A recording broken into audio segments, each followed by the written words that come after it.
Chris and Dan show. Chris asked for it. We bring it on here. Chris said when we get big like Mr. Beast, when we grow up one day to be like Mr. Beast. Didn't directly ask for it. Right. Where you're going. Okay.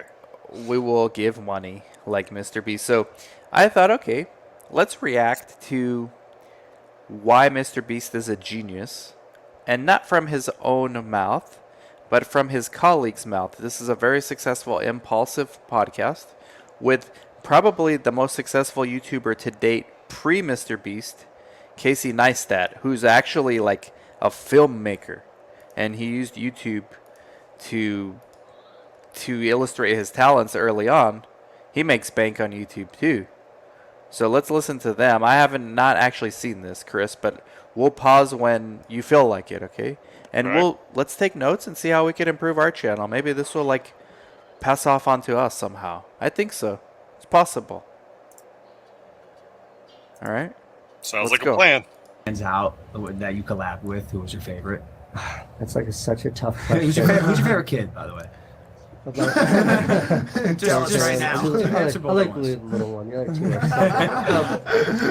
Hey, favorite person we just watched this show with what's his name? 69. 69 was on. Yeah, this is a influential podcast. And then this guy, Casey Neistat, he's the OG YouTuber, the original gangster YouTuber. Okay.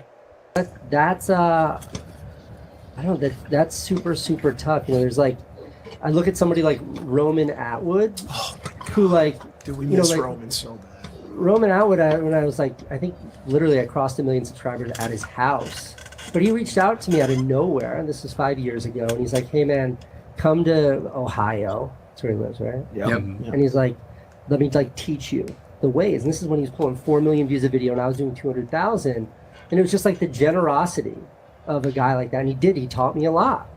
And it's like about how to use it. And then like you look at somebody like Mr. Beast, and like Mr. Beast's approach, like Jimmy's approach to YouTube, I've never seen anyone like it. It's purely mathematical. Yep.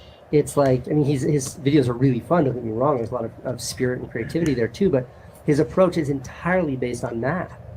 And I don't know, like what kind of fucking psycho genius. Have you spoken to him? I talk to him all the time. Safe to say, the most brilliant kid you've ever spoken to in your life? Absolutely. Yeah. Especially like one of the first times I ever met Jimmy, like we hung out in New York City, and he like, we're having these deep conversations about like the nuances of YouTube and social implications of it and all that stuff. And he's like, he asked me like super frankly, he's like, how do I learn how to speak better? How do I learn how to be more articulate?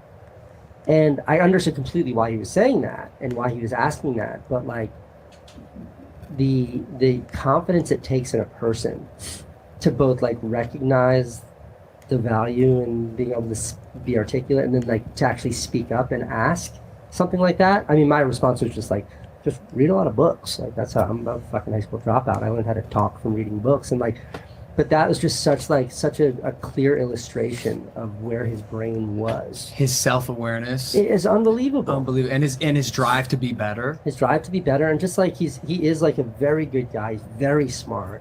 He's so conscious of what he's doing. He has no accidents in the world of Mr. Beast. Like he knows what he's doing when it comes to the platform. So like meeting someone like him is really interesting. More broadly, like, and I'm sure you experienced some of this too, like in the crazy daily vlog days, but like when I was at the Academy Awards and I was there because I was a YouTuber and like a brand brought me to the Academy Awards, I was like in the winners lounge. Yeah. Who's this dude talking? It's Casey Neistat. He's the OG of YouTube. Like he's one of the first ones to make millions off of vlogging, but he's a videographer. So does he still have a channel? Yeah, he still has a channel. Yeah. Okay. He's huge. Does he work with Mr. Beast? I think informally they just like network. Like collaborate on certain Not things? even collaborate, just I think they just talk. Okay. Yeah, I think it's like us and Rod Raphael. You know, we just... Got it. Shout out to Rod Raphael. I know you're watching, man. You're the Mr. Beast of our world. Like after you win, you all go to this like one lounge, and I'm like down there like walking around like goofy fucking vlog camera, and like this like woman comes up to me and she was like, "You," and I was like, "Oh fuck," and she like pulls up her cell phone and she's like, "Is this you?" And she shows me a picture of myself. I was like, "Yeah, that's me," and she's like, "Oh, of everyone here, my kids made sure I had to find you and take a picture of you. This is the fucking Academy Awards. And this mom, who just won an Academy Award for producing a movie, is looking for me. And I just think like that is such a profound experience that like you're able to penetrate all the noise and connect with an audience, even if it may not be Academy Award winners, it's their children. It's like what a crazy entree into the world of entertainment that YouTube provides. So You've always kind of As long as leveled it's not up. Will Smith knocking you out or trying to knock you out, slapping you. yeah, and then that leads to Dave Chappelle. But anyhow, Yeah. it's really just indicative of where I think mainstream media is going. I mean, it's like, and I know you already agree with this, but it's just dying. It's a slow death. Oh yeah, You it's been dying. I mean, even pre-pandemic, you'd go to the movies, and at best they would be a third full usually, unless it was just some huge opening for something. Yes. And now, like my son just went and saw Doctor Strange, and it was Yeah. opening, and he said it was like half full. Oh, we're supposed to see that too. Our next date night, the wife and I. Yeah. Yeah, we went from like, I think your parents, my parents' generation, of like 3 channels Yeah. to cable, which Yep. when I was little I thought was amazing. I had like 100 channels. Yeah. To YouTube, where you have basically infinite. To now, TikTok. Maybe we digressed or regressed because we now have even more content, but in smaller pieces. So you can like find multiple pieces of content regarding the same topic as opposed to maybe just one long one on YouTube.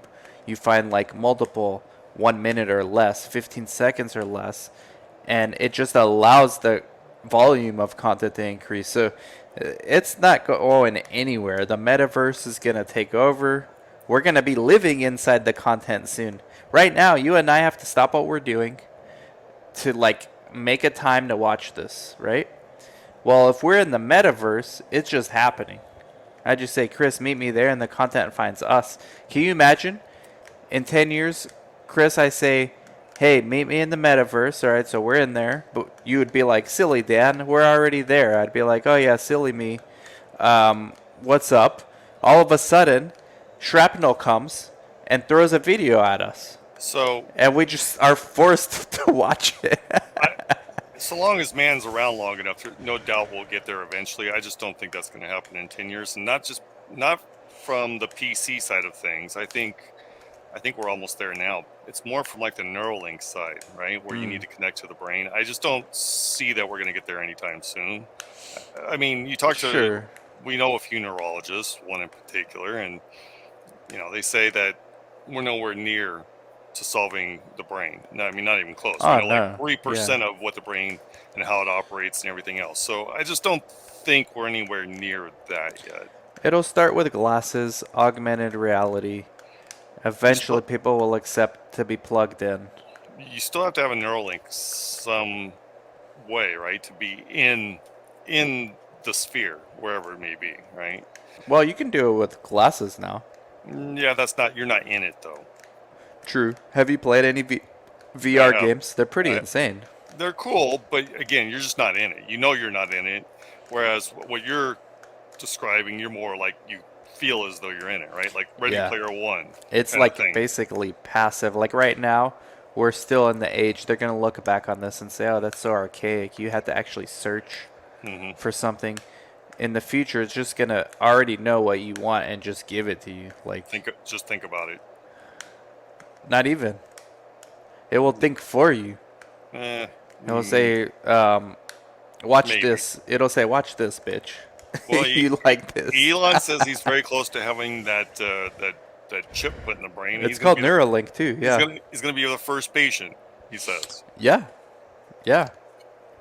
Let's see if they talk Beyond. more about Mr. Beast. The average YouTuber when it comes to the people that were willing to connect with you. I met you in Nantucket years Yeah. back. I was just I didn't even have a YouTube channel at that time. I was just a fan. And you were there sharing the stage with, I think, like Deepak Chopra. Like, I don't even remember who else spoke at the Sorry, time but are you did. being yelled at? No. Oh, No. okay. I thought I heard somebody yell. It might be Dan. Sonic. They're Okay. yelling at Sonic. Okay. But what is it about you that has always connected you and been the person that the Academy Awards chooses, or you know, what is it that you do differently that sets you apart from YouTubers that vlog or YouTubers that make prank videos? Like, what's different about Chris, you would do great on prank videos, by the way. I would, huh? But if we're gonna do that on Chris and Dan show, that's all you. Casey Neistat? You know, I don't know. I'm old for starters. You've been doing it for a long yeah, time. I just mean like doing it. Like before YouTube, I was still doing it, and I think that like you know, like I started making movies in like '98 or something. I was like a teenager, and you just learn. And like before YouTube, I had to find other places to like do my like make my videos, Yeah. like tell stories. So. I think that like there is a recognition of how hard it is to succeed in other places. You know, like my HBO show, which was in 2010, like you can find that show on YouTube. Like it's just a vlog. Yeah. But it was way before vlogging existed. But it was all I knew how to do, so I put it on HBO, or HBO bought it then. Neistat Brothers. Yeah. And I think that like, you know, and then I made feature films, and I made like regular movie theater movies, Yep. and I worked for the New York Times making movies. But really, like, if you just zoom back and look at all that, it's all just fucking YouTube videos. I just put them in different places before YouTube became what YouTube was. But I think through that process, I definitely sort of achieved a level of attention from a very different audience. Like, people who tune into op docs, like opinion documentaries on the New York Times, are not your typical YouTube subscriber. And that's like, you know, for years I used to make videos for them. I think I did 5 or 6 videos for them over 3 or 4 years. So all of that, and I just think all of those years of experience just has enabled me to connect with an audience that I think is not entirely typical for your more sort of standard YouTube audience. I think your storytelling obviously is one of your strongest suits, but your innovation, like your ability to adapt. How many people have been able to have the longevity career-wise that you have? You know what I'm saying? Like we're seeing it happen now. Some of these TikTok stars come in hot, go out even harder. The fizzle is so fast, and it's been so cool to see you grow over the years. And it's interesting to hear you say that Roman Atwood was sort of your kickstart into vlogging, and because I remember when I started vlogging, you had just stopped. It was like you had paved the way after Roman. You had paved the way for the wave of vlogging that was me, Jake. I'm not sure who else was crazy enough to daily vlog at the time, because as you know, that is incredibly toxic and difficult. But I feel like I have to apologize for the world now if I'm the reason that you and Jake started easy. vlogging. I didn't say you were the reason. I said you paved the way. Extremely toxic. Well, I guess we hear from Casey Neistat why Mr. Beast is a genius. But if you want to watch that 3-hour episode on Joe Rogan, it's on Spotify. He explains why, and Casey kind of alluded to it in this video. He treats it like math. Like Mr. Beast is like a robot. He should be called Mr. Robot. And he makes awesome stuff, but it's like to him, it's like just input output. So it's all binary. Yeah. It's like correct, incorrect, or whatever. He the case said, might be. and he not only said, he did. A random guy tweeted him. He had like 20,000 subs. He said, hey, mentor me. Mr. Beast mentored him for free, nothing. And got him within 8 months to 200,000 subs. And Joe Rogan's like, well, and then Mr. Beast said, now I just like doing it, and sometimes to make it worth my while, I'll just take like 20% of their revenue or something. We'll make an agreement. And Joe Rogan's like, what's the secret? He's like, I can do it to basically anyone. And the secret is basically posting less, but just way better quality of content when you do post.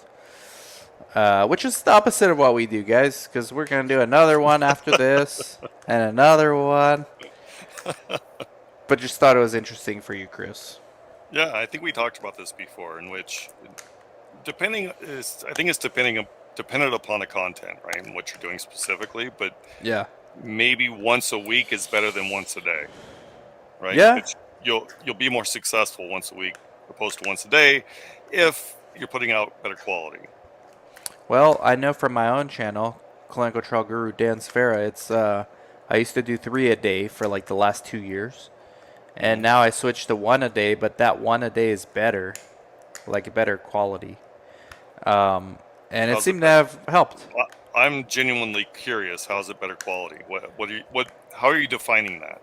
Instead of just answering like one question and having like 3 videos that day, Hmm. I will combine multiple questions. Like I'm basically doing a better job of aggregating what I think is the most frequently asked things of that week and making one like better video and with Okay. multiple scenes. Like I'll film myself sitting here, and then if I'm at the office, I'll take my camera and interview Desiree or Jaime about that topic too, and then splice them together, like kind of like a vlog, more or Got it. less. Got it. It's worked better. It's actually harder to do that way, but Yeah.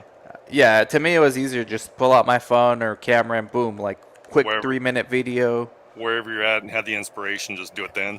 Yeah, no edits. Dora, my wife, helps me edit some of the more complicated ones, but now she's busy with our site, like calling patients and taking care of the staff. Desiree, shout out to Desiree. She's getting good.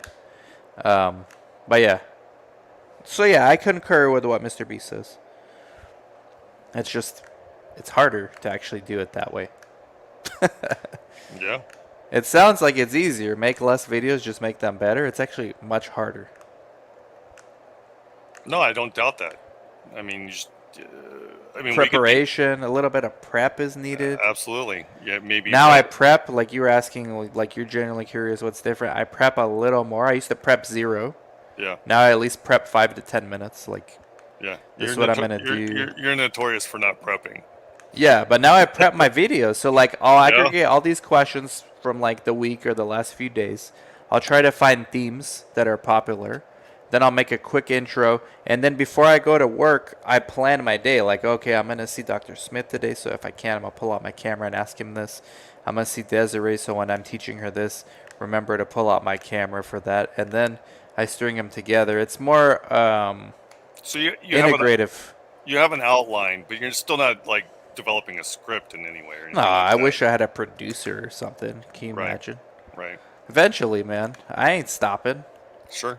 I ain't stopping anytime soon, and neither is Chris and Dan's show, guys. No. Like, subscribe, comment, and freaking share. Thank you for watching.